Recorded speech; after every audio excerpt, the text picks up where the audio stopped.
SLC chez Mercedes, c'est une appellation qui fleure bon le coupé bourgeois des années 70, un petit peu kitsch.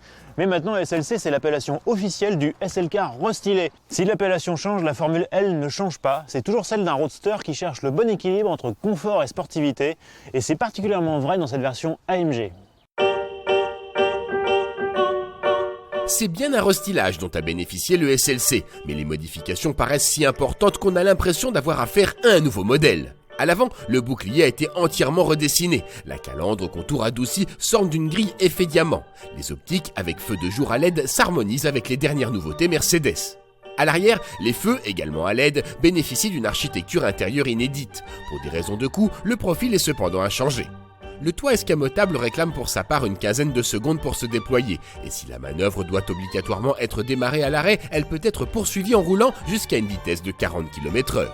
Dans l'habitacle, les changements sont subtils. L'écran entre les compteurs est désormais doté d'un affichage en couleur, les menus du GPS ont été mis à jour, le volant est inédit et le sélecteur de la boîte automatique bénéficie d'un nouveau dessin, c'est tout.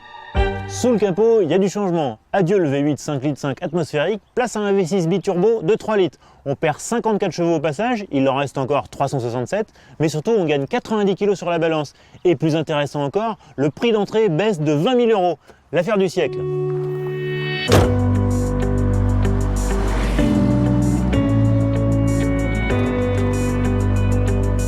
AMG a prouvé qu'il savait faire chanter des moteurs suralimentés. Et bien ce V6 là il ne fait pas exception à la règle, ça de la voix il en a. Et puis le petit dixième de seconde qu'on perd sur le 0 à 100, franchement au volant en main on s'en rend pas du tout compte. Le seul truc qu'on peut reprocher c'est la boîte de vitesse à 9 rapports qui parfois est un petit peu lente, un petit peu réactive. Mais vraiment à part ça tout va bien. Pour autant, ce moteur n'est pas le plus démonstratif issu des ateliers d'AMG. Notamment parce que les accélérations restent assez linéaires et que l'on tape le rupteur un peu trop tôt dès 6300 tours minute. Comme si le SLC AMG se destinait davantage à la balade rythmée qu'à l'attaque pure et dure. Un diagnostic qui se confirme à l'usage. Bon, clairement, ce SLC, il n'a pas le châssis le plus incisif de la catégorie.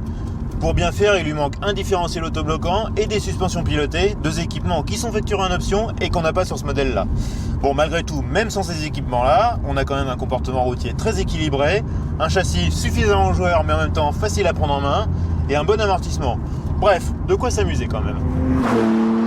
Le Mercedes AMG SLC 43 n'est certainement pas le plus sportif des roadsters, mais il fait partie de ces rares modèles à bien supporter le downsizing. Son nouveau V6 conserve une belle sonorité et du punch, même s'il manque un peu de caractère.